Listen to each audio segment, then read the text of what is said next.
The Sympathizer. That's right, folks. This is the new HBO original series from legendary director Park Chan Wook. Yeah, he's returning to America, I guess, if you can call this an American production, or if you can call this a return to America. Because it's a television show based on an award winning, was it the Nobel Prize winning book too? The Nobel Prize for Fiction? It's a massive book, so it's not really like a return to America because you're not really doing American things. But it's HBO. You've got American actors in it. It's a return to English language film, if you will. So Park Chan Wook's back doing stuff in America. He might be here for a while still. It's potentially going to happen that they're going to make an Old Boy TV show. Why? Beats me. But here we go. It's The Sympathizer. A best-selling, critically acclaimed, beloved book is being adapted. And again, we just have to preface this by saying, I never read it. I probably should, because it sounds very interesting. And it sounds right up my alley for something I'd be genuinely interested in reading about. Because this show, it's kind of interesting in a lot of different ways. There is a lot going on here, and a lot to explore. And I think a lot of that has to do with just like the specific tone in terms of the directing. Now, Park Chan Wook did not direct every single episode. We had a couple other directors show up who filled in some of the episodes, especially towards like the latter half. And since it's only 7 episodes, I get that. You can easily get a feel for what we're trying to accomplish in terms of the directing and the storytelling, because even the episodes not from Park Chan Wook, they have the same feel and aesthetic and energy that he can give in a project. Not to the same extent that he does in his episodes, but you still feel it nonetheless. This is a piece about a post-Vietnam War Vietnam and the two factors of the Vietnamese people and the Communist Party within that country fighting against stuff. So we follow our main character, and he isn't really given a name. He's just kind of like our ride along. He is working for the general of an infantry in the army there. They are working alongside the CIA to get out of Vietnam so they can be protected in America.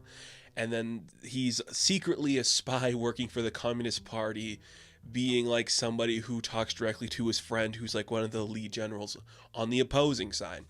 So it's a spy story, which is awesome. We don't see a lot of big budget spy stories on television that have real different flavor to them. We get it sometimes, and there's just like a bleakness to it, a dryness to it. We rarely get, in today's climate, the dark humor, really perverse comedy of a spy thing like this, which is the tone of this piece throughout every single thing we see. This is so dry and witty and uncomfortable and wants you to live in this feeling that everybody's a little bit racist in America and nobody is truly comfortable doing what they're doing, or they're a little too comfortable doing what they're doing, and everyone's okay with murder and doesn't have any remorse for anything else going on. It's kind of interesting in that capacity, and I respect it so much for that. Right off the bat, the tone is insane, the camera movements are insane, the way we are depicting this, it's crazy. It is through a narration. Our lead character is going through flashbacks about the incidents that led him to being locked up in a re-education camp to join the Communist Party again. So he's telling his story from when the day started, when he was with the CIA, to where he's going to end up. So there'll be times sporadically throughout episodes where we pause and we rewind and tell it differently, or we like pause and he goes, well, I actually wasn't there for this scene, so I'm just going to fill some stuff in. It could be annoying, and that's the thing I think works well for this. If it's in lesser hands, it would be annoying.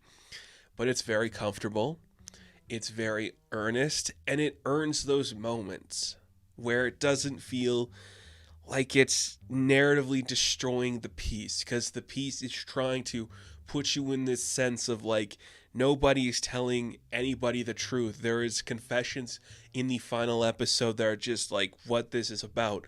No more confessions. We have a confession every other week. Now it's just the time to tell the truth of the experience and what we're going through. And that is really cool and really interesting. So we have a lead here in Hoa Sundae or something similar to that. I don't know how you pronounce his name properly. He is an actor I know nothing about. And that works so well for this character because he has to blend in to every single world. He doesn't perfectly fit into any of them, but he is somebody you just notice in a crowd, which I guess doesn't work for a spy, but for this it does because no one's suspecting of him to be anything. He's very charming, very charismatic, and is given a lot to do. Like, this is the kind of performance that is just so fun to see because you have an actor just so committed and so willing to put himself in vulnerable positions. I'm going to be scared and frightened. I'm going to be the butt end of some jokes. I'm never really going to be the top dog in any scene, which is really cool to see. When you have an actor committed to do that like Hoa did, it's just really incredible to experience that. I just love seeing his story played out in every different timeline and every different angle he goes through. He's a really cool, charismatic guy and has so much going for him. I'd love to see what he's going to do next. There's just so much intrigue to his entire story, and that's the thing too. You really get why this is a Park Chan Wook project and why he'd be so passionate about it. It's talking about the nature of film history. There is so much of this piece that is just movies are interesting. We're going to do an entire episode about making a movie that's depicting a culture a certain way, and of course Park Chan Wook wants to play with that. He loves doing stuff where we can like play with time differently and have you reveal things in different light. And in classic Park Chan-wook fashion, this is also about like a woman overshadowing an entire man's life to the point where he's broken. And that's pretty much what all his films are about. So he gets to do that here too.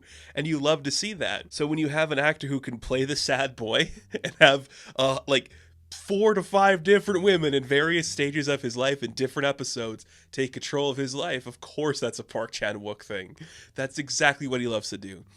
Perhaps one of the most interesting ones is Sandra Oh, who shows up for a bit and is just really cool and interesting and commanding and gets to play a sexy love interest to a bunch of younger men. You're like, go off, queen. We love to see it. But the most interesting performances come from one actor, and that is probably the big draw for a lot of people through the show, especially an American audience.